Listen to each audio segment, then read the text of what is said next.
ಹೂವ ತರುವರ ಮನೆಗೆ ಹುಲ್ಲ ತರುವ, ಹೂವ ತರುವರ ಮನೆಗೆ ಹುಲ್ಲ ತರುವ, ಅವಲ ಕುಮೀರಮಣ ಇವಗಿಲ್ಲ ಗರುವ, ಹೂವ ತರುವರ ಮನೆಗೆ ಹುಲ್ಲ ತರುವ, ಅವಲ ಕುಮೀರಮಣ ಇವಗಿಲ್ಲ ಗರುವ, ಹೂವ ತರುವರ ಮನೆಗೆ ಹುಲ್ಲ ತರುವ.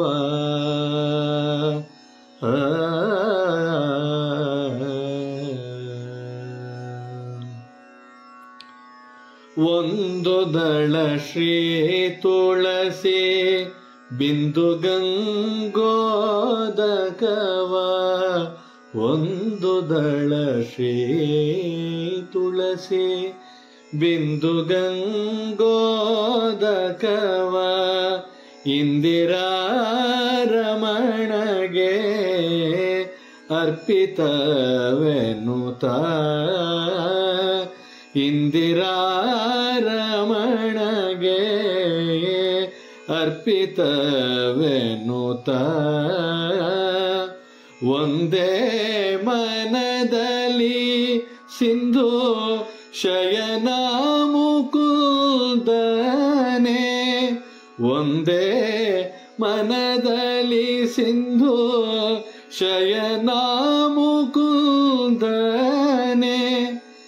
ಎಂದೆಲ್ದಿಗೂ ವಾಸಿಪನ ಮಂದಿರದೊಳಗೆ,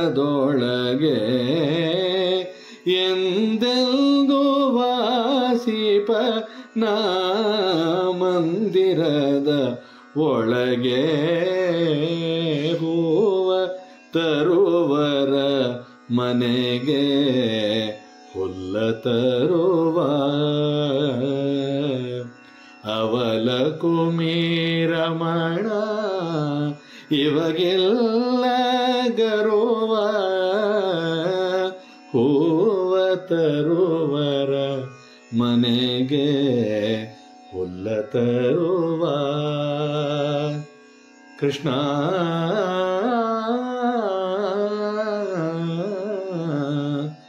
ಕೃಷ್ಣ ಕೃಷ್ಣ.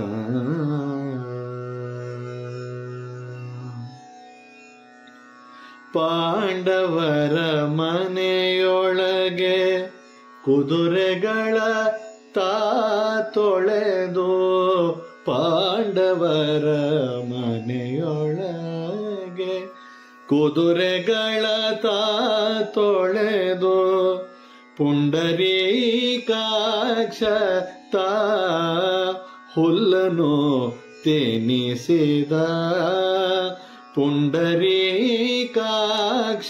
ತಾ ಹುಲ್ಲನು ತೆನಿಸಿದ, ಅಂಡಜಾದೀಪ ನಮ್ಮ ಪುರಂದರ ವಿಠಲನು, ವಿಠಲ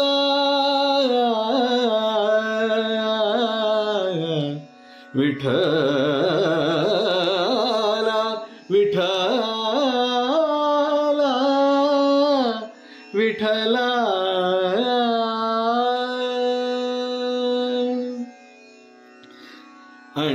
ಅಂಡಜಾದೀಪ ನಮ್ಮ ಪುರಂದರ ವಿಠಲನು, ಅಂಡಜಾದೀಪ ನಮ್ಮ ಪುರಂದರ ವಿಠಲನು, ತೊಂಡರಿಗೆ ತೊಂಡನಾಗಿ, ತೊಂಡರಿಗೆ ತೊಂಡನಾಗಿ ಸಂಚರಿಸುತ್ತಿಹನು, ತೊಂಡರಿಗೆ ತೊಂಡನಾಗಿ ಸಂಚರಿಸುತ್ತಿಹನು, ಹೂವ ತರುವರ ಮನೆಗೆ ಹುಲ್ಲ ತರುವ ಅವಲ ಕುಮೀರಮಣ ಇವಗಿಲ್ಲ ಗರುವ ಹೂವ ತರುವರ ಮನೆಗೆ ಹುಲ್ಲ ತರುವ ಹೂವ ತರುವರ ಮನೆಗೆ ಹುಲ್ಲ ತರುವ ಆ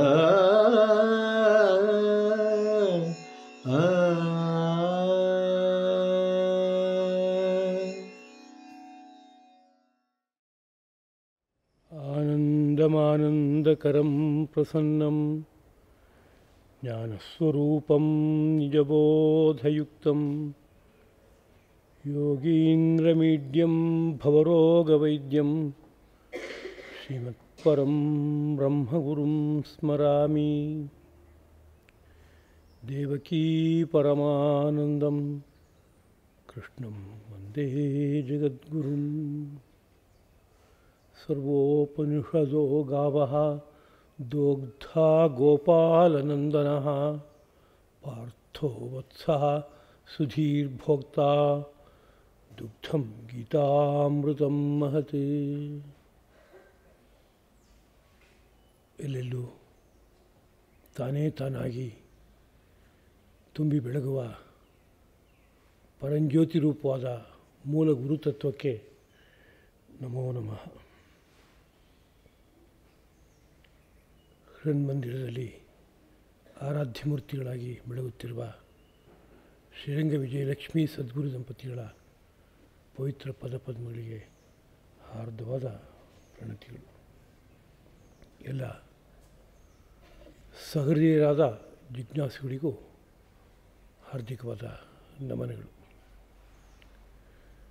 ಭಗವದ್ಗೀತಾ ಪ್ರವಚನ ಮಾಲಿಕೆಯ 85ನೇ ಕುಸುಮವನ್ನು ಧರ್ಮಪ್ರಭು ಶ್ರೀಕೃಷ್ಣನ ಪಾದಪದ್ಮಗಳಲ್ಲಿ ಅರ್ಪಿಸ್ತಾ ಇದ್ದೇನೆ.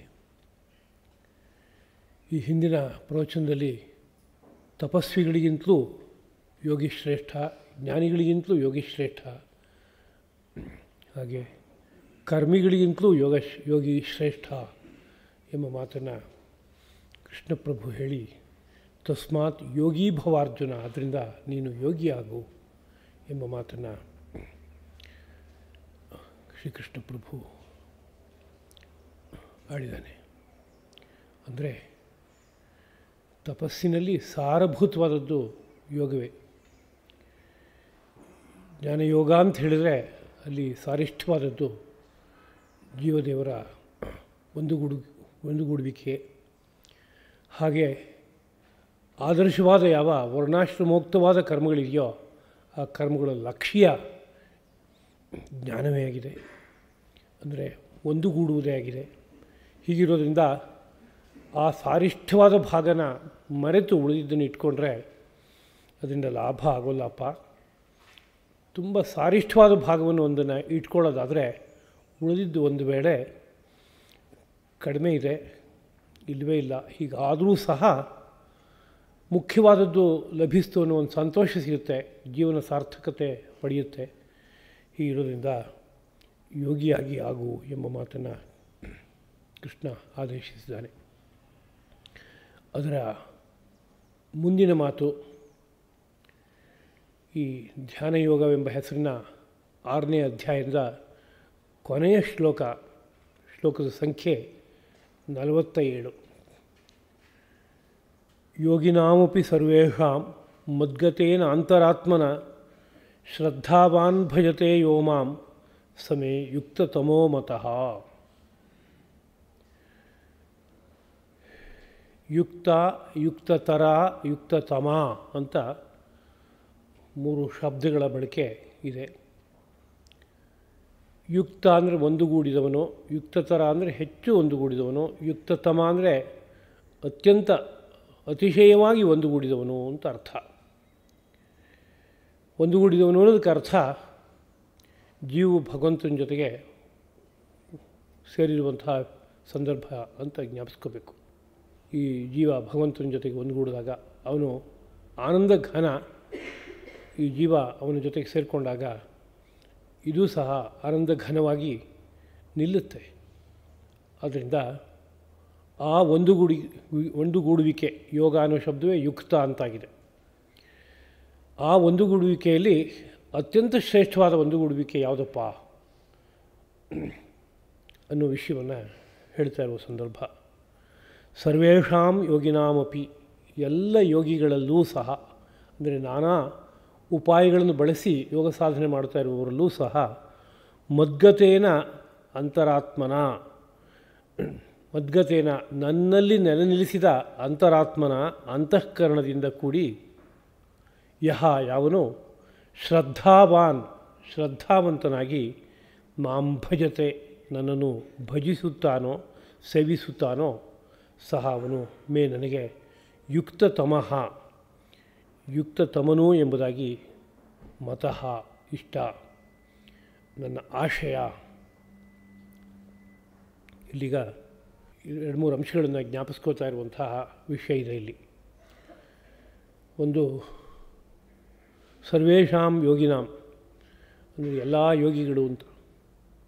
ಎಲ್ಲ ಯೋಗಿಗಳು ಅನ್ನೋದಕ್ಕೆ ಅರ್ಥ ನಾನಾ ಮಾರ್ಗಗಳನ್ನು ಅವಲಂಬಿಸಿ ಯೋಗ ಸಾಧನೆ ಮಾಡಿದವರು ಅಂತ. ಭಗವದ್ಗೀತೆಯಲ್ಲಿ ಪ್ರಧಾನವಾಗಿ 2 ಯೋಗವನ್ನು ಈಗಾಗಲೇ ಪ್ರಸ್ತಾಪ ಮಾಡಿದ್ದಾಗಿದೆ. ಲೋಕೇಸ್ಮಿನ್ ದ್ವಿಧಾ ನಿಷ್ಠಾ ಪುರಾ ಪ್ರೋಕ್ತ ಮಯಾ ಅನಘ ಎಂಬುದಾಗಿ ಆರಂಭ ಮಾಡಿ, ಒಂದು ಜ್ಞಾನಯೋಗ, ಇನ್ನೊಂದು ಕರ್ಮಯೋಗ ಎಂಬುದಾಗಿ. ಮುಂದೆ ಇನ್ನೊಂದು ಭಕ್ತಿಗೆ ಸಂಬಂಧಪಟ್ಟ ವಿಷಯವೂ ಬರುತ್ತೆ. ಅದನ್ನು ಮನಸ್ಸಿನಲ್ಲಿ ಭಾವಿಸ್ಕೊಂಡು ಮಾತನಾಡೋದಾದರೆ ಜ್ಞಾನಯೋಗ, ಕರ್ಮಯೋಗ, ಭಕ್ತಿಯೋಗ ಅಂತ 3 ಪ್ರಧಾನವಾದ ಯೋಗ ಮಾರ್ಗಗಳು ಇಲ್ಲಿ ನಿರೂಪಿಸಲ್ಪಟ್ಟಿವೆ. ಈ 3 ರಾಜಮಾರ್ಗಗಳಿದ್ದ ಹಾಗೆ. ಈ ಒಂದೊಂದು ರಾಜಮಾರ್ಗಕ್ಕೂ ಅನೇಕ ಉಪಮಾರ್ಗಗಳಿವೆ, ಕವಲುಗಳಿವೆ. ಬೇರೆ ಬೇರೆ ಕವಲುಗಳಿಂದ ರಾಜಮಾರ್ಗಕ್ಕೆ ಹೋಗಿ ಸೇರುವಂಥದ್ದು ಉಂಟು. ಒಂದು ದೊಡ್ಡ ನಗರ, ಅದರಲ್ಲೊಂದು ಅರಮನೆ ಇದೆ, ಅದಕ್ಕೆ ಹೋಗಿ ತಲುಪೋದಕ್ಕೊಂದು ರಾಜಮಾರ್ಗ ಇದೆ ಅಂತಂದರೆ ಸುತ್ತಮುತ್ತಲಿರುವ ಎಲ್ಲ ಮಾರ್ಗಗಳು ಅದಕ್ಕೆ ಬಂದು ಸೇರುತ್ತವೆ. ಆಮೇಲೆ ಆ ರಾಜಮಾರ್ಗ ನೇರವಾಗಿ ಅರಮನೆ ಕಡೆಗೆ ಹೋಗುತ್ತೆ, ರಾಜನಿರುವ ಜಾಗಕ್ಕೆ ಹೋಗುತ್ತೆ. ಅದೇ ರೀತಿಯಲ್ಲಿ ನೇರವಾಗಿ ತತ್ವ ಸಾಕ್ಷಾತ್ಕಾರ ಕಡೆಗೆ ಕರ್ಕೊಂಡು ಹೋಗುವಂತಹ ಪ್ರಧಾನವಾದ ಮಾರ್ಗಗಳು 3. ಆ 3ಕ್ಕೆ ಅಂಟ್ಕೊಂಡಂತೆ ಅನೇಕ ಉಪಮಾರ್ಗಗಳಿವೆ. ಲಯಯೋಗ, ಹಠಯೋಗ, ನಾದಯೋಗ, ಕುಂಡಲಿನಿ ಯೋಗ, ಹೀಗೆ ಅನೇಕ ಯೋಗಗಳುಂಟು. ಸಾವಿರಾರು ಅಂಥ ಮಾರ್ಗಗಳಿದೆ. ಅಂತಹ ಮಾರ್ಗಗಳು ಒಂದೊಂದೂ ಸಹ ತುದಿಯಲ್ಲಿ ಭಗವಂತನ ಸಾಕ್ಷಾತ್ಕಾರವನ್ನೇ ಮಾಡಿಸಿಕೊಡುವಂಥದ್ದಾಗಿವೆ. ಅಂತಹ ಯೋಗ ಸಾಧಕರೆಲ್ಲರ ಮಧ್ಯದಲ್ಲಿ ಯಾರ ಮನಸ್ಸು ಮದ್ಗತೇನ ಅಂತರಾತ್ಮ ಅನ್ನೋದು, ಅಂದರೆ ಮನಸ್ಸೆಂಬುದು ಮದ್ಗತವಾಗಿದ್ದರೆ, ಅಂದರೆ ನನ್ನ ಪರವಾಗಿದ್ದರೆ, ನನ್ನಲ್ಲಿ ಒಂದುಗೂಡಿದ್ದರೆ ಅಂತ ಕೃಷ್ಣ ಹೇಳ್ಕೊತಾ ಇದ್ದಾನೆ. ನನ್ನಲ್ಲಿ ಅನ್ನೋಕ್ಕೆ ಪರಮಾತ್ಮನಲ್ಲಿ ಅಂತ ಅರ್ಥ. ಪರಂಜ್ಯೋತಿಯಲ್ಲಿ ವಾಸುದೇವ ರೂಪವಾದಂತಹ ತತ್ವದಲ್ಲಿ ಯಾರ ಮನಸ್ಸು ನಾಟಿರುತ್ತೋ ಅವನು ಅಂತ ಅರ್ಥ. ಲೋಕದಲ್ಲಿ ಲಕ್ಷ್ಯ ಇರುತ್ತೆ ಎಷ್ಟೋ ಸಂದರ್ಭದಲ್ಲಿ, ಆದರೆ ಲಕ್ಷ್ಯದ ಕಡೆಗೆ ಪೂರ್ಣವಾಗಿ ಮನಸ್ಸು ನಾಟಿರೋಲ್ಲ. ಅದೂ ಒಂದು ಬೇಕು ಅಂತಿರುತ್ತೆ, ಅದ್ರ ಜೊತೆಗೆ ಇನ್ನು 10 ಬೇಕು ಅಂತಿರುತ್ತೆ. ಆಗ ಮನಸ್ಸು ಕವಲೊಡೆದಿರೋದ್ರಿಂದ ಸಾಧನೆ ಶೀಘ್ರವಾಗಿ ಸಾಗೋಲ್ಲ. ಅದೇ ಒಂದು ಲಕ್ಷ್ಯ, ಅದು ಒಂದೇ ನನ್ನ ಸಾಧನೆ, ಬೇರೆ ಯಾವುದೂ ಉಪಸಾಧನೆಗಳಿಲ್ಲ. ಇನ್ನೇನೋ ಒಂದನ್ನು ಜೊತೆಗೆ ಸಾಧಿಸಬೇಕು ಅಂತೇನಿಲ್ಲ. ನಾನು ದೇವಸ್ಥಾನಕ್ಕೆ ಹೋಗಬೇಕು ಅಂತಿದ್ದೀನಿ, ನಿತ್ಯ ಹೋಗೋ ಅಭ್ಯಾಸ ಇದೆ. ಏನೋ ದೇವರಲ್ಲಿ ಪ್ರಾರ್ಥನೆ ಮಾಡ್ಕೊಳ್ಳೋಣ ಅಂತ ನೋಡಿ ಹೋದಾಗ 10 ಜನಗಳು ಭೇಟಿನೂ ಆಗುತ್ತೆ, ನಾನು ಬೇರೆ ಬೇರೆ ವಿಷಯಗಳ ಮಾತುಕತೆನೂ ಅದು ಹಾಗಾಗತ್ತೆ ಅಂತಂದರೆ ಅಲ್ಲಿಗೆ ಲಕ್ಷ್ಯ ಭದ್ರವಾಗಿಲ್ಲ ಅಂತ ಅರ್ಥ. ಬೇರೆ ಬೇರೆ ಇನ್ನೂ 4 ಇದೆ ಯಾವುದಾದ್ರೂ ರೀತಿಯಲ್ಲಿ ಆಸೆಗಳು, ಅದೆಲ್ಲ ಸೇರಿಕೊಂಡಿದೆ ಅಂತಂದಾಗ ಲಕ್ಷ್ಯದ ಕಡೆಗೆ ಪೂರ್ಣ ಮನಸ್ಸು ನಾಟಿಲ್ಲದೆ ಇರೋದ್ರಿಂದ ಮುಂದಕ್ಕೆ ಹೋಗಲ್ಲ. ಅದು ಅಲ್ಲಿ ಏಕಾಗ್ರತೆ ಇಲ್ಲ ಅಂತ ಅರ್ಥ. ಮಹಾಭಾರತದಲ್ಲಿ ಒಂದು ಪ್ರಸಂಗ ಬರುತ್ತೆ. ಈ ಯುದ್ಧ ವಿದ್ಯೆಯನ್ನು ಹೇಳ್ಕೊಡ್ತಾಯಿದ್ರು ದ್ರೋಣಾಚಾರ್ಯರು. ಅದರಲ್ಲೂ ಕೂಡ ಧನುರ್ವಿದ್ಯೆಯನ್ನು ಕಲಿಸ್ತಾಯಿದ್ರು. 105 ಜನ ರಾಜಕುಲಕ್ಕೆ ಸೇರಿದ ಬಾಲಕರು. ಅವರಲ್ಲಿ ಎಲ್ಲರಲ್ಲೂ ವಿದ್ಯೆಯನ್ನು ಕಲಿಬೇಕು ಅನ್ನೋ ಮನಸ್ಸಿದೆ. ಒಬ್ಬರೇ ಆಚಾರ್ಯರು ಹೇಳ್ಕೊಡ್ತಾ ಇದ್ದಾರೆ. ಆದರೆ ಗ್ರಹಣದಲ್ಲಿ ಸಾಕಷ್ಟು ವ್ಯತ್ಯಾಸ ಉಂಟಾಗ್ತಾ ಇದೆ ವಿದ್ಯಾರ್ಥಿಗಳಲ್ಲಿ. ಅರ್ಜುನನನ್ನು ಕಂಡರೆ ದ್ರೋಣರಿಗೆ ವಿಶೇಷವಾದಂಥ ಪ್ರೀತಿ. ಕಾರಣ ವಿದ್ಯೆಯನ್ನು ಸ್ವೀಕಾರ ಮಾಡೋದಕ್ಕೆ ಬೇಕಾಗುವ ಎಲ್ಲ ಅರ್ಹತೆ ಅವನಲ್ಲಿದೆ. ಜೊತೆಗೆ ವಿದ್ಯೆಯನ್ನು ಅಷ್ಟೇ ಚೆನ್ನಾಗಿ ಸ್ವೀಕಾರ ಮಾಡ್ತಾ ಇದ್ದಾನೆ ಅಂತ. ಆದರೆ ಉಳಿದವರಿಗೆ ಯಾತಕ್ಕೋಸ್ಕರ ದ್ರೋಣರು ಅರ್ಜುನನನ್ನೇ ಈ ರೀತಿಯಲ್ಲಿ ಅತಿಶಯವಾಗಿ ಭಾವಿಸ್ತಾರೆ ಅನ್ನೋದು ಅರ್ಥ ಆಗಿಲ್ಲ. ಅದರ ಪರಿಣಾಮವಾಗಿ ಅಸೂಯೆ.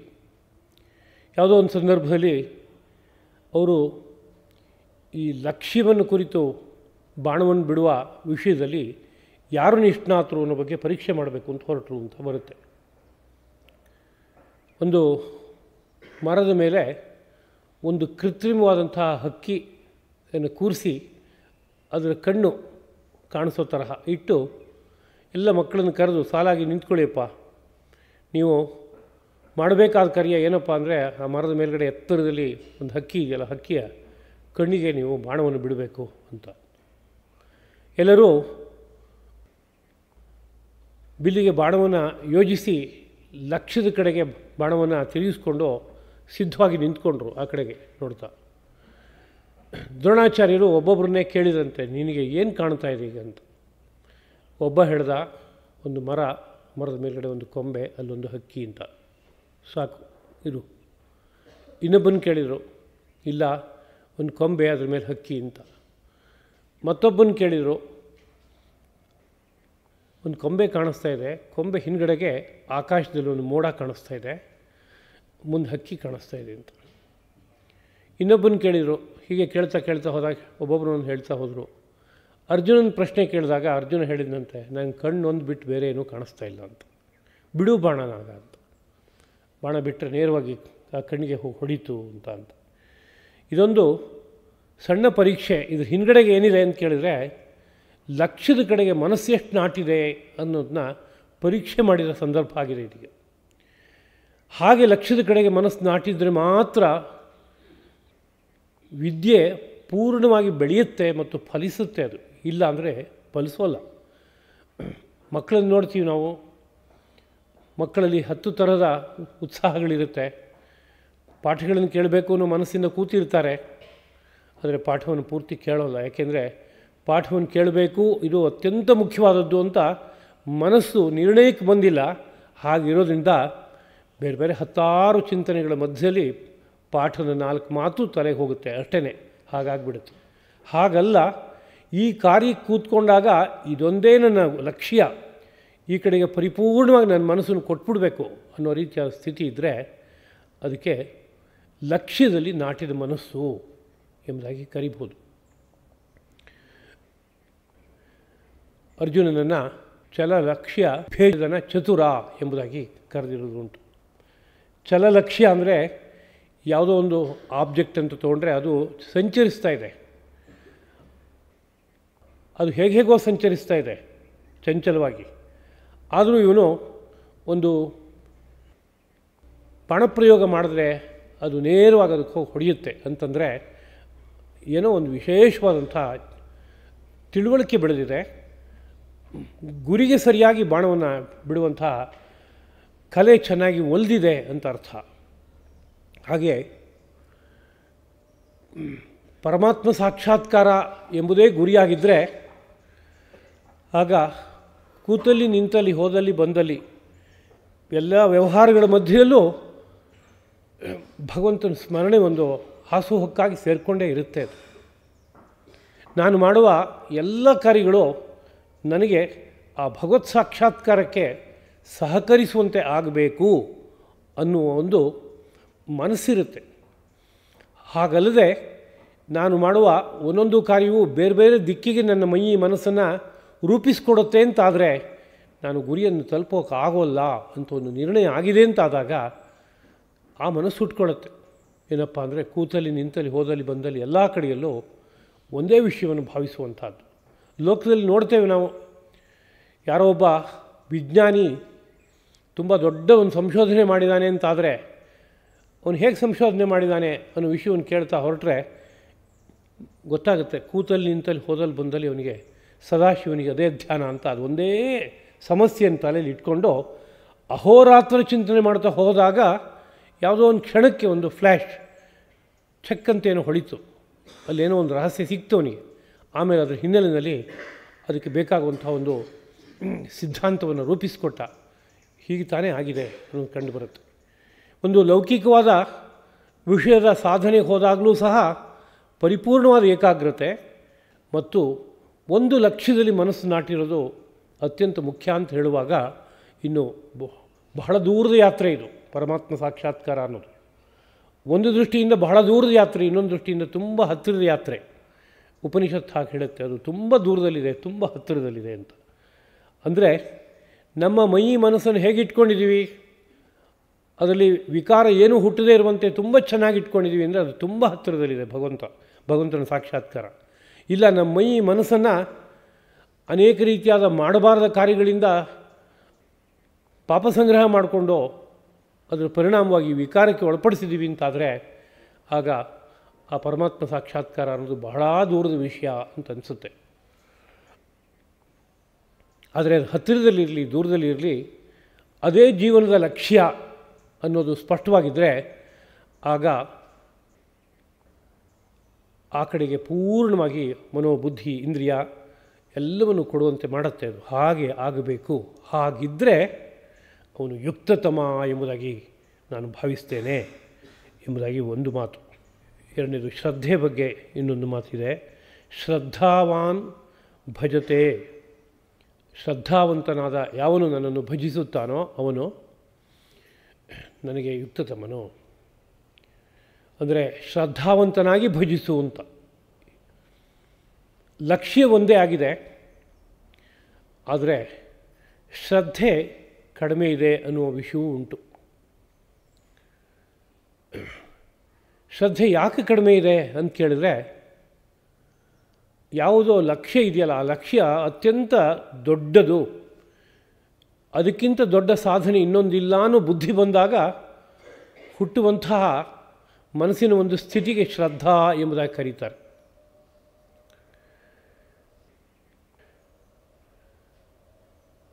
ಅದೊಂದು ಅತ್ಯಂತ ತೀವ್ರವಾದ ವಿಶ್ವಾಸ, ದೃಢ ಪ್ರತ್ಯಯ ಶ್ರದ್ಧಾ ಅಂದರೆ. ಆ ಶ್ರದ್ಧೆ ಎಲ್ಲರಲ್ಲೂ ಇರೋಲ್ಲ. ಯಾರಲ್ಲಿ ಇದೆಯೋ ಅವ್ರು ಮಾಡುವ ಎಲ್ಲ ಕಾರ್ಯಗಳು ಪೂರ್ಣವಾದ ಯಶಸ್ಸನ್ನು ತಂದುಕೊಟ್ಬಿಡುತ್ತೆ. ಹಾಗಿರೋದ್ರಿಂದಲೇ ಶ್ರದ್ಧೆಯನ್ನು ನಾನಾ ರೂಪದಲ್ಲಿ ಕೊಂಡಾಡ್ತಾರೆ. ಶ್ರದ್ಧಾ ವಿಶ್ವಮಿದಂ ಜಗತ್ತು, ಶ್ರದ್ಧಾಂ ಕಾಮಸ್ಯ ಮಾತರಂ. ಶ್ರದ್ಧೆ ಎಂಬುದು ಎಲ್ಲ ಕಾಮಗಳ ತಾಯಿ. ಅಂದರೆ ನೀವು ಏನೇನನ್ನು ಕಾಮಿಸಿದರೂ ಎಲ್ಲವನ್ನೂ ಪಡೆಯೋಕ್ಕೆ ಸಾಧ್ಯವಾಗುತ್ತೆ ಶ್ರದ್ಧೆ ಒಂದಿದ್ದರೆ. ಶ್ರದ್ಧೆ ಒಂದು ಇಲ್ಲ ಅಂತಾದರೆ ನೀನು ಕಾಮಿಸಿದ ಸಣ್ಣ ಸಣ್ಣ ವಿಷಯಗಳು ಪೂರ್ತಿಯಾಗಿ ನಿನಗೆ ಸಿದ್ಧಿಸೋದಿಲ್ಲ. ಅದರಿಂದ ಅತ್ಯಂತ ಮುಖ್ಯವಾದದ್ದು ಶ್ರದ್ಧೆಯೇ ಅಪ್ಪ ಎಂಬುದಾಗಿ. ಶ್ರದ್ಧೆಯ ಬಗ್ಗೆ ಹೇಳುವಾಗ ಸ್ಮೃತಿ ಗ್ರಂಥಗಳು ಅದರ ಸ್ವರೂಪವನ್ನು ಒಂದು ರೀತಿಯಲ್ಲಿ ನಿರೂಪಣೆ ಮಾಡುತ್ತವೆ. ಪ್ರತ್ಯಯೋ ಧರ್ಮಕಾರ್ಯೇಷು ಯಥಾ ಶ್ರದ್ಧಾ ಉದಾಹೃತ ನಾಸ್ತಿ ಅಶ್ರದ್ಧಧಾನಸ್ಯ ಧರ್ಮಕೃತ್ಯೇ ಪ್ರಯೋಜನಂ. ಯಾವುದಾದ್ರು ಒಂದು ಧರ್ಮ ಕಾರ್ಯ ಅಂತ ಹೊರಟ್ರೆ ಆ ಧರ್ಮ ಕಾರ್ಯದಲ್ಲಿ ಒಂದು ಪ್ರತ್ಯಯ ಇರಬೇಕಂತೆ. ಪ್ರತ್ಯಯ ಅಂದರೆ ಅದಕ್ಕೆ ಜ್ಞಾನ ಅಂತಲೂ ಒಂದು ಅರ್ಥ ಇದೆ, ವಿಶ್ವಾಸ ಅಂತಲೂ ಒಂದು ಅರ್ಥ ಇದೆ.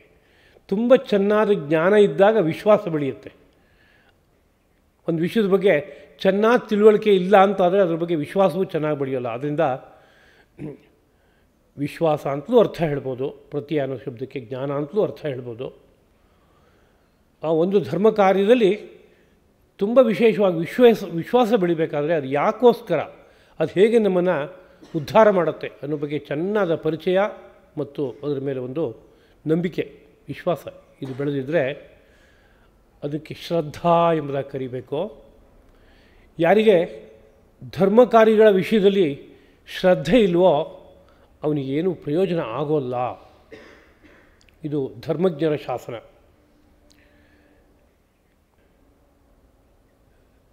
ಹಳ್ಳಿ ಕಡೆಯಲ್ಲಿ ಕೆಲವು ಘಟನೆಗಳನ್ನು ನಾವು ನೋಡ್ತೇವೆ. ನಮ್ಮ ಮನೆಗಳಲ್ಲೆಲ್ಲ ಇದ್ದ ಘಟನೆ. ಯಾರೋ ಜನರು ಬಂದು, ಸ್ವಾಮಿ ಮಗುವಿಗೆ ಏನೋ ಒಂದು ಅನಾರೋಗ್ಯ ಆಗಿದೆ, ಜ್ವರ ಬಂದಿದೆ, ಬೇರೆ ಇನ್ನೊಂದೇನೋ ಆಗಿದೆ, ಏನಾದರೂ ಒಂದು ಔಷಧ ಕೊಡಿ ಅಂತ ಕೇಳಿದಾಗ ಅವರಿಗೆ ಇರುವ ಶ್ರದ್ಧೆಯ ಮೇಲೆ ಏನನ್ನು ಕೊಟ್ಟರೂ ಅದು ಗುಣ ಆಗುತ್ತೆ ಅನ್ನೋದು ಅನೇಕ ಸಂದರ್ಭಗಳಲ್ಲಿ ಕಂಡು ಬಂದಿದೆ. ಔಷಧಿ ಮನೇಲಿ ಇತ್ತು, ಔಷಧಿಯನ್ನೇ ಕೊಟ್ಟರು ಗುಣ ಆಯಿತು, ಅದು ಇದೆ. ಔಷಧ ಮನೇಲಿ ಇರಲಿಲ್ಲ, ಅವನು ನಮ್ಮನ್ನು ನಂಬ್ಕೊಂಬಂದಿಯಾನೆ. ಈಗ ಇರೋದು ಏನೋ ಒಂದಿದೆ, ಈ ಪದಾರ್ಥ ಅತ್ಯುತ್ಕೃಷ್ಟವಾದದ್ದಪ್ಪ, ನೀನು ಬಳಸಿದ್ರೆ ಸಾಕು ಹೊರಟು ಹೋಗುತ್ತೆ ಅಂತ ಹೇಳಿದರೆ ಜ್ವರ, ಅವನಿಗೆ ತೊಗೊಂಡು ಬಳಸಿದ ಕೂಡಲೇ ಜ್ವರ ಹೊರಟು ಹೋಗುತ್ತೆ. ಹೋಗಿದ್ದು ಹೇಗೆ ಅಂತ ಕೇಳಿದರೆ ಪದಾರ್ಥ ಧರ್ಮದಿಂದ ಅಲ್ಲ, ಇಲ್ಲಿ ಶ್ರದ್ಧೆ ಕಾರಣದಿಂದ ಹೋಗಿದ್ದು. ಪದಾರ್ಥಕ್ಕೂ ಒಂದು ಧರ್ಮ ಇರುತ್ತೆ, ಅದೂ ಸೇರಿದರೆ ಹೆಚ್ಚಿನ ಲಾಭ, ಆ ವಿಷಯ ಬೇರೆ. ಒಂದು ವೇಳೆ ಪದಾರ್ಥ ಆ ಧರ್ಮದಿಂದ ಕೂಡಿಲ್ಲ ಅಂತಾದರೂ ಕೂಡ ಶ್ರದ್ಧಾ ಭದ್ರವಾಗಿದೆ ಅಂತಂದರೆ ಆ ಕಾರ್ಯ ಪೂರ್ಣವಾಗಿ ಸಿದ್ಧವಾಗಿಬಿಡುತ್ತೆ ಅನ್ನೋದು ಕಂಡು ಬರುತ್ತೆ.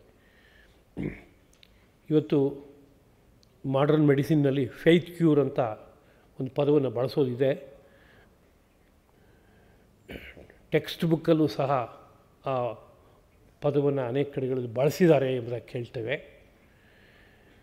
ವೈದ್ಯನ ಬಗ್ಗೆ ತುಂಬ ಶ್ರದ್ಧೆ, ವಿಶ್ವಾಸ ಇದೆ ಅಂದರೆ ಬಹಳ ಬೇಗ ರೋಗ ಹೋಗುತ್ತೆ.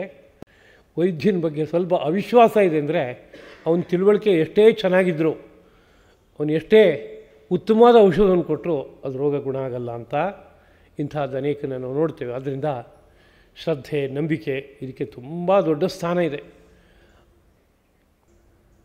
ಹಾಗಿರೋದ್ರಿಂದ ಶ್ರದ್ಧಾವಂತನಾಗಬೇಕು ಅಂತ. ಶ್ರದ್ಧೆ ಅನ್ನೋದ್ರ ಬಗ್ಗೆ ಆಚಾರ್ಯ ಶಂಕರರು ಶಾಸ್ತ್ರೇಷು ಗುರುವಾಕ್ಯೇಷು ಸತ್ಯಬುದ್ಧಿ ಅವಧಾರಣ ಸಾ ಶ್ರದ್ಧಾ ಕಥಿತಾ ಸದ್ಭಿ ಯಯಾ ವಸ್ತೂಪಲಭ್ಯತೆ ಎಂಬುದಾಗಿ ನಿರೂಪಣೆ ಮಾಡ್ತಾರೆ. ಶಾಸ್ತ್ರಗಳ ಬಗ್ಗೆ ವಿಶ್ವಾಸ, ಗುರುವಿನ ಮಾತಿನ ಬಗ್ಗೆ ವಿಶ್ವಾಸ, ಇದೇ ಶ್ರದ್ಧಾ. ಇದಿದ್ರೇನು ಲಾಭ ಆಗುತ್ತೆ ಅಂತ ಕೇಳಿದರೆ, ವಸ್ತು ಆ ಶ್ರದ್ಧೆಯ ಮೂಲಕ ಪಡೆಯಲ್ಪಡುತ್ತದೆ. ವಸ್ತುವನ್ನು ಪಡಿತಾನೆ.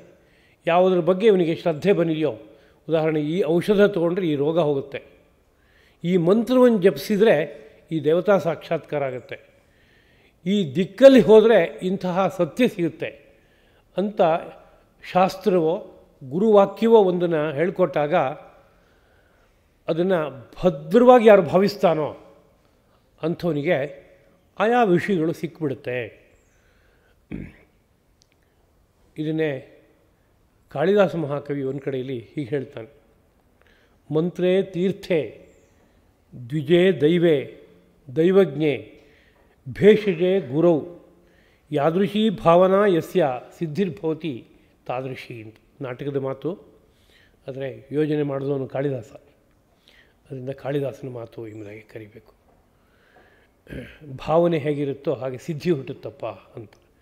ಯಾವ್ಯಾವ ವಿಷಯದಲ್ಲಿ ಅಂತ ಕೇಳಿದ್ರೆ ಒಂದು 4-6 ಅಂಶಗಳನ್ನು ನೆನಪಿಸ್ಬಿಟ್ಟು, ಮಂತ್ರದ ಬಗ್ಗೆ ನಿನ್ನ ಭಾವನೆ ಹೇಗಿದೆ ಹೇಳು, ಇದು ಸರ್ವಾರ್ಥ ಸಿದ್ಧಿಯನ್ನು ಉಂಟು ಮಾಡುತ್ತೆ ಅಂತ ನಿನಗೆ ಅನಿಸಿದರೆ ಅದು ಸಿದ್ಧಿಯನ್ನು ಉಂಟು ಮಾಡಿಬಿಡುತ್ತೆ. ಇಲ್ಲ ಇದು ಮಾಡಬಹುದು, ಬೇರೆದು 4-6 ಮಂತ್ರಗಳಿದೆ ಅಂತ ಅನಿಸಿದರೆ ಅಷ್ಟು ಕೆಲಸ ಮಾಡಲ್ಲ ಆ ಮಂತ್ರ. ಇದು ಏನೂ ಪ್ರಯೋಜನ ಇಲ್ಲದೆ ಇರೋ ಮಂತ್ರ ಯಾರೋ ನಂಗೆ ಕೊಟ್ಟಿದ್ದಾರೆ ಅಂತ ಅನಿಸಿದರೆ ಏನೂ ಪ್ರಯೋಜನ ಆಗಲ್ಲ, ಅದನ್ನ ಎಷ್ಟು ಕಾಲ ಉಚ್ಚಾರಣೆ ಮಾಡಿದ್ರು ಸಹ. ಇದೇ ರೀತಿಯಲ್ಲಿ ತೀರ್ಥ, ಯಾವುದೋ ತೀರ್ಥಕ್ಷೇತ್ರದ ಬಗ್ಗೆ ನನ್ನ ಭಾವನೆ ಹೇಗಿದೆ ಅಷ್ಟು ಫಲ ಬರುತ್ತೆ. ದ್ವಿಜೆ, ಯಾರೋ ಒಬ್ಬ ಸತ್ಯ ಸಾಕ್ಷಾತ್ಕಾರ ಮಾಡಿಕೊಂಡಂತಹ ದ್ವಿಜ ಇದ್ದಾನೆ, ಅವನ ಬಗ್ಗೆನೂ ಅಷ್ಟೇ ನನಗೆ ಭಾವನೆ ಹೇಗಿದೆ. ಗುರು, ಒಬ್ಬ ಗುರುವಿನಲ್ಲಿ ಯಾದೃಶೀ ಭಾವನೆ ಹೇಗಿದೆಯೋ ಸಿದ್ಧಿರ್ಭವತಿ ತಾದೃಶಿ, ಸಿದ್ಧಿಯೂ ಸಹ ಅದೇ ಮಟ್ಟದ್ದಾಗತ್ತೆ ಅಂತ. ಅದರಿಂದ ಭಾವನೆಗೆ ಅಷ್ಟು ದೊಡ್ಡ ಸ್ಥಾನ ಇದೆ ಅಂತ. ರಾಮಕೃಷ್ಣ ಪರಮಹಂಸರು ಒಂದು ಕಥೆ ಹೇಳ್ತಾರೆ. ಯುದ್ಧದ ಅನಂತರದಲ್ಲಿ ಶ್ರೀರಾಮಚಂದ್ರ ಅಯೋಧ್ಯೆಯಲ್ಲಿ ಪಟ್ಟಾಭಿಷಿಕ್ತನಾದ.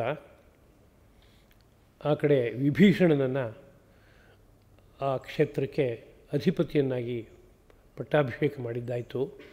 ಅಷ್ಟಾದ ನಂತರದಲ್ಲಿ ಅಲ್ಲಿದ್ದ ಯಾರೋ ಒಬ್ಬ ರಾಕ್ಷಸ ಒಮ್ಮೆ ನಾನು ರಾಮನನ್ನು ನೋಡ್ಕೊಂಬರ್ಬೇಕು ಅಂತ ಇಷ್ಟಪಟ್ಟ. ಆದರೆ ಸಮುದ್ರ ದಾಟೋಕ್ಕೆ ಅವನಿಗೆ ಆಗೋಲ್ಲ, ಅವನ ಸಾಮರ್ಥ್ಯ ಕಡಿಮೆ ಇದೆ. ಹೋಗಿ ವಿಭೀಷಣನಲ್ಲಿ ಪ್ರಶ್ನೆ ಮಾಡೋದಂತೆ, ನಾನು ರಾಮನನ್ನು ನೋಡ್ಕೊಂಬರ್ಬೇಕು ಅಂತ ಆಸೆ ಆಗಿದೆ, ಸಮುದ್ರ ದಾಟೋಕ್ಕೆ ಆಗ್ತಾಯಿಲ್ಲ ನನಗೆ ಅಂತ. ಅದಕ್ಕೆ ವಿಭೀಷಣ ಒಂದು ಎಲೆಯನ್ನು ತೆಗೆದುಕೊಂಡು ಅದರಲ್ಲಿ ಏನೋ ಒಂದನ್ನು ಬರೆದುಬಿಟ್ಟು ಸುರುಳಿ ಸುತ್ತಿ ಕೈ ಮೇಲೆ ಇಟ್ಟು ಭದ್ರವಾಗಿ ಹಿಡ್ಕೋ, ಇದನ್ನು ತೆಗೆದು ನೋಡಬೇಡ, ನೀನು ನಡ್ಕೊಂಡು ಹೋಗು, ನೀನು ಸಮುದ್ರದ ಮೇಲೂ ದಾಟ್ಕೊಂಡು ಹೋಗೋಕ್ಕಾಗತ್ತೆ, ನಡ್ಕೊಂಡು ಹೋಗೋಕ್ಕಾಗತ್ತೆ ಅಂತ ಹೇಳಿದ. ವಿಭೀಷಣನ ಮೇಲೆ ಅಪರಿಮಿತವಾದ ಭಕ್ತಿ ಮತ್ತು ರಾಮನನ್ನು ನೋಡಬೇಕು ಅನ್ನೋ ರೀತಿಯಾದಂತಹ ಒಂದು ಲಕ್ಷ್ಯ, ಇದೆರಡೂ ಇಟ್ಕೊಂಡು ಹೆಜ್ಜೆ ಹಾಕ್ಕೊಂಡು ಹೋದನಂತೆ. ಹೋಗ್ತಾ ಇದ್ರೆ ಆಶ್ಚರ್ಯ, ನೀರಿನ ಮೇಲೆ ಮುಳುಗ್ತಾ ಇಲ್ಲ, ನಡ್ಕೊಂಡು ಹೋಗೋಕ್ಕಾಗ್ತಾಯಿದೆ ಅವನು. ಯೋಗಶಾಸ್ತ್ರದಲ್ಲಿ ಅಂಥದ್ದೊಂದು ಸಿದ್ಧಿಯನ್ನು ಹೇಳ್ತಾರೆ, ನೀರಿನ ಮೇಲೆ ನಡೆಯೋಕ್ಕಾಗತ್ತೆ ಅಂತ. ಅಂಥದ್ದೇನೋ ಒಂದು ಸ್ಥಿತಿ ಅವನಿಗೆ ಉಂಟಾಗ್ಬಿಟ್ಟಿದೆ. ಅದು ನಡ್ಕೊಂಡು ಹೋಗ್ತಾ ಇರುವಾಗ ಮಧ್ಯದಲ್ಲಿ ಇದ್ದಕ್ಕಿದ್ದ ಹಾಗೆ ಒಂದು ಪ್ರಶ್ನೆ ಹುಟ್ಟೋಯ್ತು, ಒಂದು ಕುತೂಹಲ ಹುಟ್ಬಿಡ್ತು. ಏನು ಕುತೂಹಲ ಅಂದರೆ, ಏನು ಅದ್ಭುತ ಇರ್ಬೋದು ಈ ಒಂದು ಎಲೆಯಲ್ಲಿ, ನಮ್ಮ ರಾಜರು ಇದರಲ್ಲಿ ಏನು ಚಮತ್ಕಾರ ಮಾಡ್ತಾ ಇದ್ದಾರೆ, ಒಂದು ಸರಿ ನೋಡಿದ್ರೆ ಏನು ತಪ್ಪಾಗುತ್ತೆ ಅಂತ ಅನಿಸೋಯ್ತು. ವಿಭೀಷಣ ಹೇಳಿ ಕಳಿಸಿದ್ದಾನೆ, ತೆಗೆದು ನೋಡಬೇಡ, ಕುತೂಹಲ ಬೇಡ ನಿನಗೆ, ಇದು ತೆಗಿಬೇಡ ಅಂತ. ಹಾಗಾದರೂ ಮಧ್ಯದಲ್ಲಿ ಆ ರೀತಿಯಾದಂಥ ಒಂದು ಮನಸ್ಸು ಹುಟ್ಕೊಂಡು ಕೂಡಲೇ ಬಿಚ್ಚು ನೋಡ್ತಾನೆ. ಅಲ್ಲಿ ಕೇವಲ ರಾಮ ಅಂತ ಒಂದು ಬರವಣಿಗೆ ಇದೆ ಅಷ್ಟೇ. ಅದನ್ನು ನೋಡಿದ ಕೂಡಲೇ ಇಷ್ಟೇನಾ ಅಂತ ಅನಿಸೋಯ್ತು ಅಂತ. ಒಮ್ಮೆ ಬರೀ 2 ಅಕ್ಷರ ಅಷ್ಟೇ, ಇಷ್ಟೇನಾ ಅಂತ ಅನಿಸಿದ ಕೂಡಲೇ ಹಾಗೆ ಕೆಳಗಡೆ ಕುಸ್ತು ಬಿದ್ದೋದನಂತೆ ನೀರಿನಲ್ಲಿ ಮುಳುಗಿ ಅಂತ. ಅಂದರೆ ಭಾವನೆ ಇದೇನೋ ಅದ್ಭುತ ಅಂತ ಅನ್ನಿಸಿದಾಗ ಅಷ್ಟು ದೊಡ್ಡ ಲಾಭ. ಇದೇನೋ ಬಹಳ ಚಿಕ್ಕದು, ಸಣ್ಣ ವಸ್ತು ಇದು. ಇದೇನು ತುಂಬ ಬೆಲೆ ಕಟ್ಟುವಂಥ ವಿಷಯ ಅಲ್ಲ ಬಿಡಿ, ಯಾರು ಬೇಕಾದ್ರೂ ಬರಿಬೋದು. ರಾಮ ಅಂತ ಬರೆಯೋದು ಎಷ್ಟೊತ್ತಿನ ಕೆಲಸ, ವಿಭೀಷಣ ಬರ್ಕೊಡೋದೇನು ನಾನೇ ಬರ್ಕೊತಾ ಇದ್ದೆ ಹೇಳಿದರೆ ಯಾರು ಬೇಕಾದ್ರೂ ಬರ್ಕೊಡ್ತಾಯಿದ್ರು, ನಮ್ಮನೆ ಮಗು ಕೇಳಿದ್ರೆ ಬರ್ಕೊಡ್ತಾಯಿತ್ತು ಅಂತ ಅನ್ನಿಸ್ಬಿಟ್ಟಿದೆ. ಅಷ್ಟು ಹಗುರವಾಗಿ ಭಾವಿಸಿದ ಕೂಡಲೇ ಆ ಮನೋಧರ್ಮ ಪೂರ್ತಿ ವ್ಯತ್ಯಾಸ ಆಗೋಯ್ತು. ಅವನಿಗೇನೋ ಒಂದು ಸ್ಥಿತಿ ಇತ್ತು, ಅದು ಯೋಗದ ಸಿದ್ಧಿ. ಅದು ಅವನಿಗೆ ಗೊತ್ತಿಲ್ಲದೆ ಇರುವಂತೆ ಆ ಸಿದ್ಧಿ ಉಂಟಾಗ್ಬಿಟ್ಟಿದೆ ಅವನಿಗೆ. ಆ ಸಿದ್ಧಿ ಅಷ್ಟು ಅದೇ ಕ್ಷಣಕ್ಕೆ ಕಳಚಿಬಿಟ್ಟೋಯ್ತು ಸಂಪೂರ್ಣವಾಗಿ, ವಿಧ್ವದ ಅಂತ. ಹೀಗೆ ಶ್ರದ್ಧೆಯ ಪಾತ್ರ ಬಹಳ ದೊಡ್ಡದು. ಆ ಶ್ರದ್ಧೆ ಇವತ್ತು ಬಹಳ ಮಟ್ಟಿಗೆ ಹೋಗ್ತಾ ಇದೆ. ಯಾವುದ್ರ ಬಗ್ಗೆ ಅಂತ ಕೇಳಿದ್ರೆ, ಆರ್ಷ ವಿದ್ಯೆಗಳ ಬಗ್ಗೆ, ಅಧ್ಯಾತ್ಮದ ಬಗ್ಗೆ ಹೋಗ್ತಾ ಇದೆ. ಕಾರಣ, ಹೊರಗಡೆಯಿಂದ ಆಧುನಿಕ ಚಿಂತನೆಗಳು ಮನಸ್ಸನ್ನು ಒಂದು ಕಡೆಯಲ್ಲಿ ಸೂರೆಗೊಳ್ತಾ ಇವೆ. ಆಧುನಿಕ ಚಿಂತನೆಗಳಲ್ಲಿ ಪ್ರತ್ಯಕ್ಷ ಪ್ರಮಾಣ ಪ್ರಧಾನವಾಗಿ ಇರುವಂಥದ್ದಾಗಿದೆ. ಲ್ಯಾಬಿಗೆ ಹೋದೆ, ಟೆಸ್ಟ್ ಮಾಡಿದೆ, ರಿಸಲ್ಟ್ ಹೀಗೆ ಬಂತು, ಪ್ರತ್ಯಕ್ಷತಃ ನಾನು ನೋಡಿದೆ, ಅವ್ರು ನೋಡಿದ್ರು, ಮತ್ತೊಬ್ಬರು ನೋಡಿದ್ರು, ಎಲ್ಲರಿಗೂ ಒಂದೇ ರಿಸಲ್ಟ್ ಬಂತು, ಇದು ನಂಬಿಕೆಗೆ ಅರ್ಹವಾಗಿದೆ ಅಂತ ಅನ್ನಿಸ್ತು, ಅದನ್ನು ನಂಬಿಕೊಂಡೆ ಅಂತ ಹೀಗೊಂದು ಮನಃಪ್ರವೃತ್ತಿ ಹುಟ್ಟಿ ಅದು ಬೆಳೆದು ಎಲ್ಲವನ್ನೂ ಪ್ರತ್ಯಕ್ಷತಃ ಕಂಡ್ರೆ ಮಾತ್ರ ನಾನು ಒಪ್ತೀನಿ, ಇಲ್ಲವ್ರು ಒಪ್ಪೋದೇ ಇಲ್ಲ ಅನ್ನೋ ರೀತಿಯಾದ ಒಂದು ಪರಿವರ್ತನೆ ಹುಟ್ಬಿಡ್ತು ಸಮಾಜದಲ್ಲಿ. ಆದರೆ ಎಲ್ಲವನ್ನೂ ಪ್ರತ್ಯಕ್ಷತಃ ಕಾಣೋಕ್ಕಾಗತ್ತಾ? ಆಗೋಲ್ಲ. ಮೆಡಿಕಲ್ ಸೈನ್ಸಲ್ಲೇ ಹೋದರೂ ಎಲ್ಲವನ್ನೂ ಪ್ರತ್ಯಕ್ಷತಃ ಒಬ್ಬೊಬ್ಬನೂ ನೋಡೋಕ್ಕೆ ಸಾಧ್ಯವ? ಯಾವುದೋ ಒಂದು ಮೆಡಿಸಿನನ್ನು ಒಬ್ಬ ಡಾಕ್ಟ್ರು ತಗೋಂತ ಆದೇಶ ಮಾಡ್ತಾರೆ. ಈ ಮಾತ್ರೆ ತೊಗೊಂಡ್ರೆ ಏನೇನಾಗುತ್ತೆ ಅನ್ನೋದು ನಂಗೆ ಪ್ರತ್ಯಕ್ಷತಃ ಗೊತ್ತಾದ ನಂತರ ನಾನು ಇದನ್ನು ಬಳಸ್ತೀನಿ ಅಂತ ಹೇಳಿದರೆ ಆ ರೋಗಿ ಏನಾದ್ರು ಗುಣ ಆಗೋಕ್ಕೆ ಸಾಧ್ಯ ಇದೆಯಾ? ಇಲ್ಲ. ವೈದ್ಯರ ಮೇಲಿನ ಭರವಸೆ ಮೇಲೆ ಒಪ್ಕೋತಾನೆ. ಅಂದರೆ ಎಲ್ಲವೂ ಪ್ರತ್ಯಕ್ಷದ ಮೇಲೆ ನಿಂತಿಲ್ಲ ಅನ್ನೋದು ಸ್ಪಷ್ಟ. ಇದೇ ರೀತಿಯಲ್ಲಿ ಅನೇಕ ವಿಷಯಗಳಿಗೆ ನಿತ್ಯ ಜೀವನದಲ್ಲಿ ಏನು ಅನ್ಕೋತೀವಿ ನಾವು, ಇಂಥವ್ರು ಹೇಳಿಬಿಟ್ರೆ ಆಯಿತು ಅಂತ ಅನಿಸ್ತಾ ಇರುತ್ತೆ. ಆದರೆ ಆರ್ಷವಾದ ವಿಷಯಗಳ ಬಗ್ಗೆ ಬಂದಾಗ ಮಾತ್ರ ಋಷಿಗಳು ಹೇಳಿದ್ದಾರೆ, ಮಹರ್ಷಿಗಳು ಹೇಳಿದ್ದಾರೆ, ರಾಮ ಹೇಳಿದ್ದಾನೆ, ಕೃಷ್ಣ ಹೇಳಿದ್ದಾನೆ ಅಂತಂದರೆ ಅಷ್ಟು ತೀವ್ರವಾಗಿ ತಗೊಳ್ಳುವಂಥ ಮನಃಪ್ರವೃತ್ತಿ ಇಲ್ಲ ಅನ್ನೋ ಸ್ಥಿತಿ ಬಂದುಬಿಟ್ಟಿದೆ. ಇದನ್ನು ಇನ್ನೊಂದು ದೃಷ್ಟಿಯಿಂದ ಆಸ್ತಿಕತೆ ಕಡಿಮೆ ಆಗ್ತಾ ಇದೆ, ಶ್ರದ್ಧೆ ಕಡಿಮೆ ಆಗ್ತಾ ಇದೆ ಅಂತ ಹೇಳಬೇಕಾಗತ್ತೆ. ಇದಕ್ಕೆ ತುಂಬ ಪ್ರಧಾನವಾದ ಕಾರಣಗಳಲ್ಲಿ ಒಂದು ಕಾರಣ ಆಹಾರದಲ್ಲಿ ಹುಟ್ಟಿರುವಂಥ ದೊಡ್ಡ ದೋಷ. ಆಹಾರದ ಸಾರಿಷ್ಠವಾದ ಭಾಗವೇ ಮನಸ್ಸಾಗುತ್ತೆ ಅಂತ ನಮ್ಮ ಉಪನಿಷತ್ತು ಹೇಳ್ತಾ ಇದೆ. ಮನಸ್ಸು ಅನ್ನೋದು ಏನದು ಅಂತ ಕೇಳಿದಾಗ ಅದು ಅನ್ನದ ಸಾರದಿಂದ ಆಗುವಂಥ ಒಂದು ವಸ್ತು ಎಂಬುದಾಗಿ ಕರೀತಾರೆ. ಅನ್ನದಲ್ಲಿ ರಾಜಸ ಮತ್ತು ತಾಮಸ ಧರ್ಮಗಳೇ ಅತಿಶಯವಾಗಿದೆ ಅಂತಂದರೆ ಮನಸ್ಸು ರಾಜಸ ಮತ್ತು ತಾಮಸವಾದಂಥ ನಡೆಯಿಂದ ಕೂಡ್ಕೊಳ್ಳುತ್ತೆ. ರಾಜಸವಾದ ನಡೆಯಿಂದ ಕೂಡಿದಾಗ ಚಿತ್ತ ಚಾಂಚಲ್ಯ, ಯಾವುದೇ ಒಂದು ವಿಷಯದಲ್ಲಿ ಆಳಕ್ಕೆ ಹೋಗೋಕ್ಕೆ ಅವಕಾಶ ಮಾಡಿಕೊಡಲ್ಲ. ಆಗ ಶ್ರದ್ಧೆ ಕಡಿಮೆ ಆಗುತ್ತೆ. ಒಂದು ವಿಷಯದಲ್ಲಿ ಆಳವಾಗಿ ಹೋಗಿ ಅರ್ಥ ಮಾಡಿಕೊಂಡ್ರೆ ಅದರಲ್ಲಿ ಶ್ರದ್ಧೆ ಬರುತ್ತೆ. ಆಳವಾಗಿ ಹೋಗೋ ಮನಸ್ಸೇ ಇಲ್ಲ, ನಾನು ಮೇಲ್ಮೇಲೆ ನೋಡ್ತೀನಿ ಅಂತಂದರೆ ತಿಳುವಳಿಕೆ ಪೂರ್ತಿ ಬರೋಲ್ಲ. ಆಗ ಶ್ರದ್ಧೆ ಎಲ್ಲಿಂದ ಬರುತ್ತೆ? ಬರೋದಿಲ್ಲ. ಅದು ಇದು ರಜೋಗುಣ ಜಾಸ್ತಿ ಆದಾಗ ಆಗುವಂತಹ ವಿಚಾರ. ರಾಜಸ ಆಹಾರ ಸದಾ ಕಾಲದಲ್ಲೂ ಅದನ್ನೇ ಬಳಸ್ತಾ ಇದ್ದರೆ ಬುದ್ಧಿಯೂ ರಾಜಸ, ಮನಸ್ಸು ರಾಜಸ. ಪರಿಣಾಮವಾಗಿ ನಿಂತಲ್ಲಿ ನಿಲ್ಲಲ್ಲ ಮನಸ್ಸು, ಸದಾ ಕಾಲದಲ್ಲೂ ಚಲಿಸ್ತಾ ಇರುತ್ತೆ. ಆಗ ಯಾವ ವಿಷಯವನ್ನು ನೋಡೋಕೆ ಹೊರಟರು ಆಳವಾದಂತಹ ಪರಿಚಯ ಆಗೋಲ್ಲ. ಆಗ ಶ್ರದ್ಧೆ, ವಿಶ್ವಾಸ ಇವ್ಯಾವುದೂ ಬೆಳೆಯೋಲ್ಲ. ಇನ್ನು ತಾಮಸ ಆಹಾರವನ್ನು ಅತಿಶಯವಾಗಿ ಬಳಸ್ತಾ ಹೋದರೆ ಬುದ್ಧಿಲಿ ಒಂದು ಮಸುಕು ಕವಿಯುತ್ತೆ, ಮಂಕಾಗುತ್ತೆ ಬುದ್ಧಿ. ಆಗ ವಿಷಯವನ್ನು ಅರ್ಥ ಮಾಡ್ಕೋಬೇಕು ಅಂತ ಬಯಸಿದ್ರೂ ಸಹ ಅರ್ಥ ಆಗಲ್ಲ. ಬುದ್ಧಿ ಹಿಂದಕ್ಕೆ ಬರುತ್ತೆ, ಅಯ್ಯೋ ನನಗೆ ಇದೆಲ್ಲ ಹರಿಯಲ್ಲ, ನನಗೆ ಸಾಧ್ಯ ಇಲ್ಲ, ಇದು ಬೇಡ, ನನಗೆ ಬೇರೆ ಏನಾದ್ರು ನೋಡ್ತೇನೆ ಅಂತ ಬುದ್ಧಿ ಹೊರಟುಬಿಡುತ್ತೆ. ಇದು ಸಹಜವಾಗಿ ಆಗುವಂಥ ಒಂದು ಪರಿಣಾಮ. ಹೀಗೆ ಕೆಲವಾರು ವರ್ಷಗಳಿಂದ, ಒಂದು ದೃಷ್ಟಿಯಿಂದ ನೂರಾರು ವರ್ಷಗಳಿಂದ ಅನೇಕ ತರಹದ ಸಮಾಜದಲ್ಲಿ ಹುಟ್ಟಿರುವಂತಹ ಪರಿವರ್ತನೆಗಳಲ್ಲಿ ಒಂದು ದೊಡ್ಡ ಪರಿವರ್ತನೆ ಆಹಾರದ ನೀತಿಯನ್ನು ಭಾರತ ಋಷಿ ಮಹರ್ಷಿಗಳು ಯಾರಿಗೆ ಯಾವ ಆಹಾರ ಶ್ರೇಷ್ಠವಾದದ್ದು ಎಂಬುದಾಗಿ ಕರೆದರೋ ಆ ನೀತಿ ವ್ಯತ್ಯಾಸವಾಗಿ ನಿಷಿದ್ಧ ಆಹಾರ ಅಂತ ಯಾವುದು ಕರೆದರೋ ಅದು ನಿತ್ಯ ಸೇವ್ಯವಾದ ಆಹಾರವಾಗಿಬಿಟ್ಟಿದೆ. ಯಾವುದು ಅತ್ಯಂತ ಶ್ರೇಷ್ಠವಾದ ಆಹಾರವೋ ಅದು ನಮಗೆ ಬೇಡದ ಆಹಾರವಾಗಿದೆ. ಇಂತಹ ಪರಿಸ್ಥಿತಿ ಉಂಟಾಗಿ ಪರಿಣಾಮವಾಗಿ ಮನಸ್ಸಿನ ಸ್ವರೂಪ ಬದಲಾವಣೆ ಆಗಿದೆ. ಆ ಮನಸ್ಸಿನ ಸ್ವರೂಪದಲ್ಲಿ ಶ್ರದ್ಧಾ ಅನ್ನೋದು ಒಂದು ಗುಣ, ಆ ಗುಣ ಕಳಚಿಕೊಟ್ಟೋಗಿದೆ. ಶ್ರದ್ಧಾ ಅನ್ನೋದು ಒಂದು ವಿಶಿಷ್ಟವಾದಂಥ ಒಂದು ನಾಡಿ, ಮೇಧ ಅನ್ನೋದು ಒಂದು ವಿಶಿಷ್ಟವಾದ ನಾಡಿ ಎಂಬುದಾಗಿ ಶ್ರೀರಂಗ ಮಹಾಗುರುಗಳು ಜ್ಞಾಪಿಸ್ತಾ ಇದ್ದರು. ಒಂದು ನಾಡಿ ಅಂದರೆ ಮನಸ್ಸು ಸಂಚರಿಸುವಂತಹ ಒಂದು ಮಾರ್ಗ ಅಂತ ಅರ್ಥ. ನಿದ್ರೆ ಬರಬೇಕಾದ್ರೆ ಪುರಿತತ್ ಅಂತ ಒಂದು ನಾಡಿ ಇದೆ ಕಂಠದ ಕೆಳಗಡೆಗೆ, ಆ ನಾಡಿಯಲ್ಲಿ ಮನಃಪ್ರವೇಶ ಆದರೆ ನಿದ್ದೆ ಬರುತ್ತೆ ಎಂಬುದಾಗಿ ಹೇಳೋದುಂಟು. ಬಲಗಡೆಯಲ್ಲಿರುವಂಥ ಪಿಂಗಳ ನಾಡಿಯಲ್ಲಿ ಮನಸ್ಸಂಚಾರ ಆಗ್ತಾ ಇದೆ ಅಂತಂದರೆ ರೌದ್ರವಾದ ನಡೆ ಹುಟ್ಟುತ್ತೆ ಮನೋಬುದ್ಧಿ ದೇಹ ಇತ್ಯಾದಿಗಳಲ್ಲಿ ಎಂಬುದಾಗಿ ಹೇಳೋದುಂಟು. ಎಡಗಡೆಯ ಇಡಾನಾಡಿಯಲ್ಲಿ ಮನಸ್ಸಂಚಾರ ಆಗ್ತಾ ಇದೆ ಅಂದರೆ ಸೌಮ್ಯವಾದ ನಡೆ ಇರುತ್ತೆ ಎಂಬುದಾಗಿ ಹೇಳೋದುಂಟು. ಹಾಗೆ ಸುಷುಮ್ನ ನಾಡಿಯಲ್ಲಿ ಮನಃಪ್ರವೇಶ ಆದರೆ ಒಳಮಾರ್ಗದಲ್ಲಿ ಸಂಚಾರ ಆದಂತಾಗುತ್ತೆ, ದೇವತಾ ದರ್ಶನವೋ ತತ್ವ ದರ್ಶನವೋ ಇವೆಲ್ಲ ಆಗುತ್ತೆ. ಹೀಗೆ ಎಲ್ಲ ಅನುಭವಗಳ ಹಿನ್ನೆಲೆಯಲ್ಲಿ ಮನಸ್ಸು ಯಾವ ನಾಡಿಯಲ್ಲಿ ಸಂಚಾರ ಮಾಡುತ್ತೋ ಅದಕ್ಕೆ ತಕ್ಕಂತೆ ಅನುಭವ ಎಂಬ ಮಾತನ್ನು ಹೇಳ್ಕೊಂಡು ಬಂದಿದ್ದಾರೆ. ಹೀಗಿರೋದ್ರಿಂದ ಶ್ರದ್ಧಾ ಅಂತ ಒಂದು ನಾಡಿ ಇದೆ, ಮೇಧ ಅಂತ ಒಂದು ನಾಡಿ ಇದೆ. ಆ ನಾಡಿ ವ್ಯವಸ್ಥಿತವಾಗಿರೋದಾದರೆ ಅವನಲ್ಲಿ ಶ್ರದ್ಧಾ ಎಂಬ ಧರ್ಮ ಇರುತ್ತೆ. ಆ ನಾಡಿ ವ್ಯವಸ್ಥಿತವಾಗಿ ಇಲ್ಲ, ಅದು ಮುಚ್ಚೋಗಿದೆ, ಅದು ಕೆಲಸ ಮಾಡೋ ಸ್ಥಿತಿಲಿಲ್ಲ ಅನ್ನೋ ಪರಿಸ್ಥಿತಿ ಬಂದರೆ ಆಗ ಅವನಿಗೆ ಅದರ ಲಾಭ ಏನೂ ಆಗಲ್ಲ, ಅವನಿಗೆ ಶ್ರದ್ಧೆ ಏನು ಮಾಡಿದರೂ ಬರೋಲ್ಲ. ಎಷ್ಟೋ ಸಂದರ್ಭದಲ್ಲಿ ಇವತ್ತಿನ ಮಕ್ಕಳನ್ನು ನಾವು ಪಳಗಿಸೋದಕ್ಕೆ ಪ್ರಯತ್ನ ಪಡ್ತಾ ಇರುವಾಗ ಗೊತ್ತಾಗುತ್ತೆ, ಕೆಲವು ವಿಷಯಗಳಲ್ಲಿ ಏನು ಮಾಡಿದರೂ ಶ್ರದ್ಧೆ ಬರಲ್ಲ ಅವರಿಗೆ, ಒಪ್ಕೊಳ್ಳಲ್ಲ ಮನಸ್ಸು. ಹಿಂದಿನ ಮಕ್ಕಳಿಗೆ ಹಾಗಿರಲಿಲ್ಲ. ಈಗ 50 ವರ್ಷದ ಹಿಂದೆ ಇದ್ದ ಪರಿಸ್ಥಿತಿಗೂ ಈಗಿರುವ ಪರಿಸ್ಥಿತಿಗೂ ಮಹದಂತರ ಇದೆ.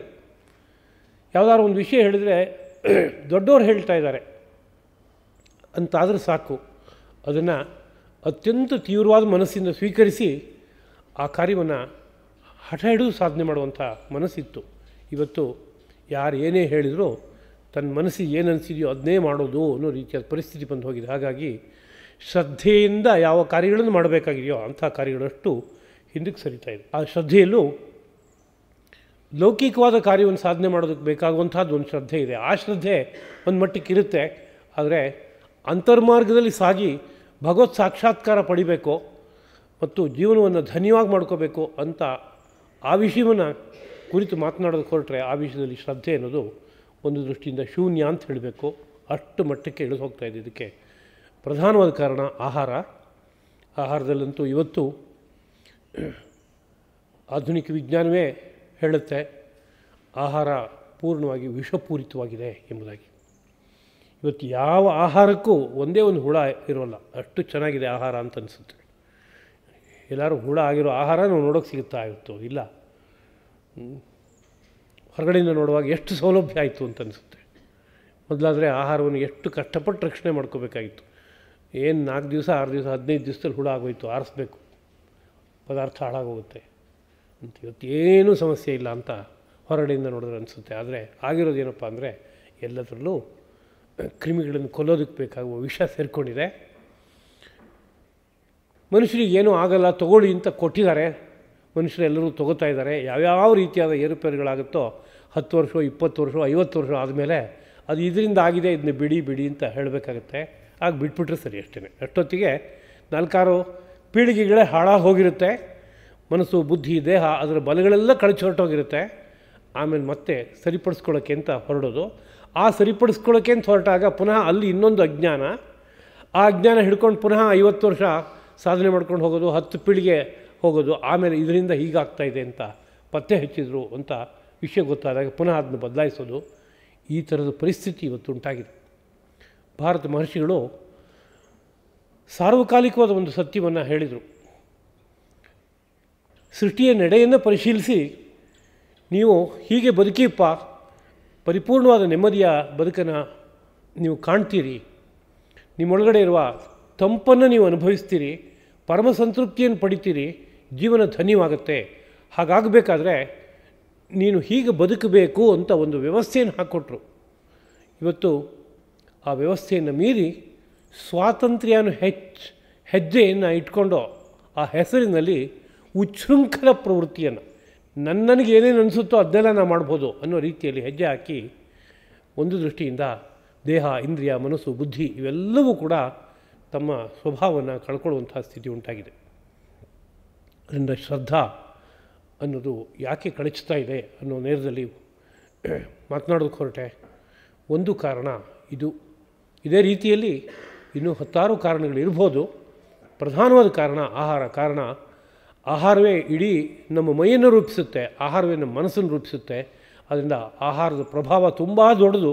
ದಿವಸಕ್ಕೆ 2 ಸರಿನೋ 3 ಸರಿನೋ 4 ಸರಿನೋ ಆಹಾರ ತೊಗೊಂಡು ದೇಹವನ್ನು ಕಾಪಾಡಿಕೊಳ್ತಾ ಇರೋದ್ರಿಂದ ಅದರ ಪ್ರಭಾವಕ್ಕೆ ಮೀರಿದ ಇನ್ನೊಂದು ಪ್ರಭಾವ ಇಲ್ಲ. ಅಷ್ಟು ಅದ್ಭುತವಾದ ಪ್ರಭಾವವನ್ನು ಉಂಟು ಮಾಡುತ್ತೆ. 10 ವರ್ಷವೋ 20 ವರ್ಷವೋ ಒಂದು ನಿರ್ದಿಷ್ಟವಾದ ಆಹಾರವನ್ನು ಬಳಸ್ದ ಅಂದರೆ ಅದರ ಪ್ರಭಾವ ತುಂಬ ಚೆನ್ನಾಗಿ ಇಡೀ ಮೈನ ಸ್ವರೂಪವನ್ನು, ಮನಸ್ಸಿನ ಸ್ವರೂಪವನ್ನು ಎಲ್ಲ ಪರಿವರ್ತನೆ ಮಾಡುತ್ತೆ.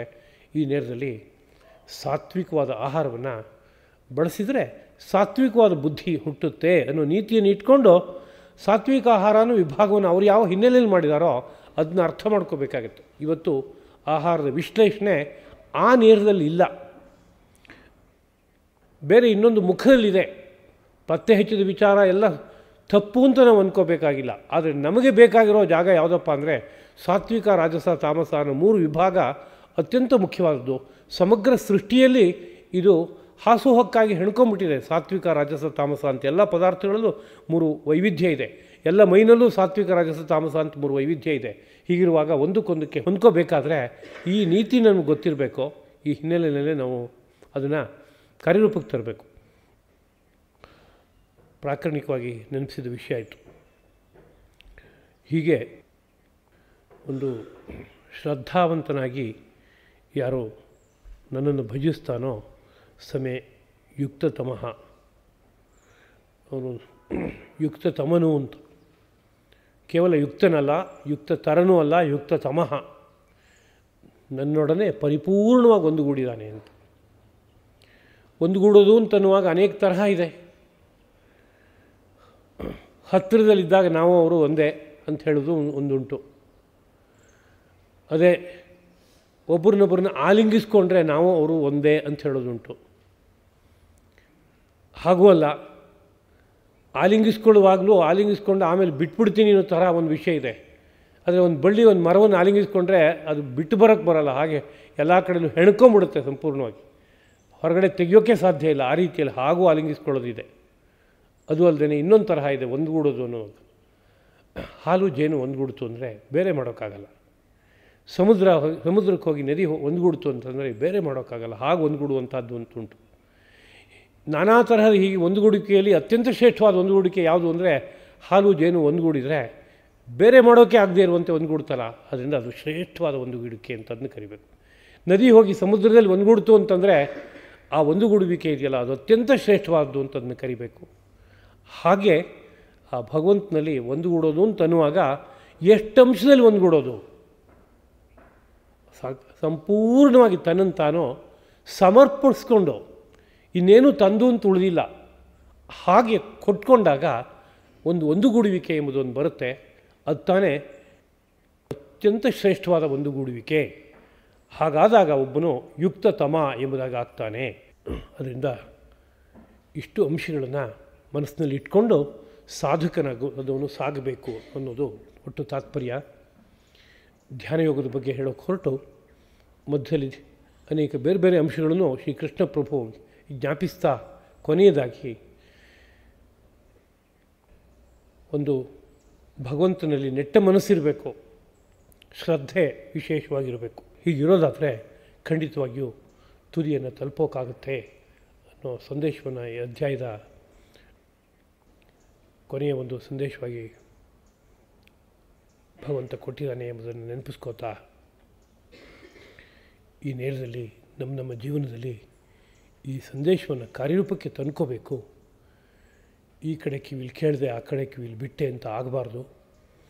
ಎಷ್ಟೆಷ್ಟು ಜೀವನಕ್ಕೆ ಅನ್ವಯ ಮಾಡ್ಕೋತೀವೋ ಅಷ್ಟಷ್ಟು ಜೀವನ ಸುಂದರವಾಗುತ್ತೆ, ಸಮರ್ಥವಾಗುತ್ತೆ, ನೆಮ್ಮದಿಯನ್ನು ಪಡೆಯುತ್ತೆ ಅನ್ನೋ ಮನಸ್ಸನ್ನು ಇಟ್ಕೊಂಡು ನಮ್ಮ ಕ್ಷೇತ್ರದಲ್ಲಿ ಎಲ್ಲೆಲ್ಲಿ ಸಂಪೂರ್ಣವಾಗಿ ತನ್ಮಯವಾಗಿ ಬದುಕಬೇಕೋ ಮತ್ತು ಶ್ರದ್ಧೆಯಿಂದ ಬದುಕಬೇಕೋ ಅದನ್ನು ಸಾಧಿಸ್ಕೋಬೇಕು ಎಂಬುದನ್ನು ನೆನಪಿಸ್ಕೋತಾ ಈ 4 ಮಾತುಗಳನ್ನು ಶ್ರೀಕೃಷ್ಣ ಪ್ರಭುವಿನ ಪದಪದ್ಮಗಳಲ್ಲಿ ಅರ್ಪಿಸ್ತಾ ಇದ್ದೀನಿ. ಕಾಯೇನ ವಾಚ ಮನಸ ಇಂದ್ರಿಯೈರ್ವಾ ಬುದ್ಧ್ಯ ಆತ್ಮನಾವ ಪ್ರಕೃತೆ ಸ್ವಭಾವಾತ್ ಕರೋಮಿ ಯದ್ಯತ್ ಸಕಲಂ ಪರಸ್ಮೈ ನಾರಾಯಣಾಯೇತಿ ಸಮರ್ಪಯಾಮಿ. ಶ್ರೀಕೃಷ್ಣಾರ್ಪಣಮಸ್ತು.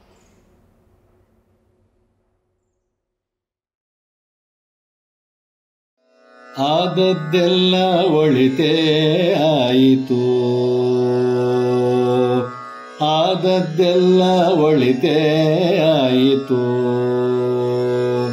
ನಮ್ಮ ಶ್ರೀಧರನ ಸೇವೆ ಮಾಡಲು ಸಾಧನ ಸಂಪತ್ತಾಯಿತು, ಆದದ್ದೆಲ್ಲ ಒಳಿತೇ ಆಯಿತು. ನಮ್ಮ ಶ್ರೀಧರನ ಸೇವೆಯ ಮಾಡಲು ಸಾಧನ ಸಂಪತ್ತಾಯಿತು, ಆದದ್ದೆಲ್ಲ ಒಳಿತೇ ಆಯಿತು. ದಂಡಿಗೆ ಬೆತ್ತ ಹಿಡಿಯುವುದಕ್ಕೆ ಮಂಡೆ ಬಾಗಿ ನಾಚುತ್ತಲಿದ್ದೆ, ದಂಡಿಗೆ ಬೆತ್ತ ಹಿಡಿಯುವುದಕ್ಕೆ ಮಂಡೆ ಬಾಗಿ ನಾಚುತ್ತಲಿದ್ದೆ. ಹೆಂಡತಿ ಸಂತತಿ ಸಾವಿರವಾಗಲಿ ದಂಡಿಗೆ ಬೆತ್ತ ಗಿಡಿಸಿದಳಯ್ಯ, ಹೆಂಡತಿ ಸಂತತಿ ಸಾವಿರವಾಗಲಿ ದಂಡಿಗೆ ಬೆತ್ತ ಹಿಡಿಸಿದಳಯ್ಯ, ಆದದ್ದೆಲ್ಲ ಒಳಿತೇ ಆಯಿತು. ಗೋಪಾಳ ಬುಟ್ಟಿ ಹಿಡಿಯುವುದಕ್ಕೆ ಭೂಪತಿ ಎಂದು ಗರ್ವಿಸುತ್ತಿದ್ದೆ,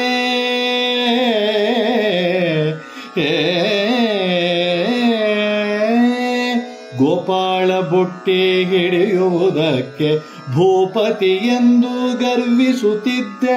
ಆ ಪತ್ನಿ ಕುಲ ಸಾವಿರವಾಗಲಿ ಗೋಪಾಳ ಬುಟ್ಟಿ ಹಿಡಿಸಿದಳಯ್ಯ, ಆ ಪತ್ನಿ ಕುಲ ಸಾವಿರವಾಗಲಿ ಗೋಪಾಳ ಬುಟ್ಟಿ ಹಿಡಿಸಿದಳಯ್ಯ, ಆದದ್ದೆಲ್ಲ ಒಳಿತೇ ಆಯಿತು.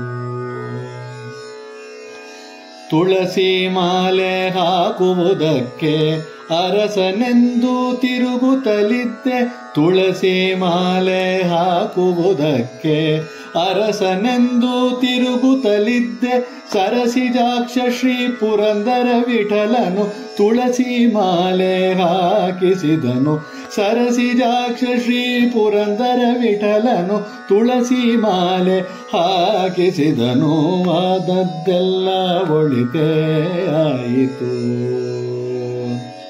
ನಮ್ಮ ಶ್ರೀಧರನ ಸೇವೆಯ ಮಾಡಲು ಸಾಧನ ಸಂಪತ್ತಾಯಿತು. ಆದದ್ದೆಲ್ಲ ಒಳಿತೇ ಆಯಿತು. ವಿಠಲ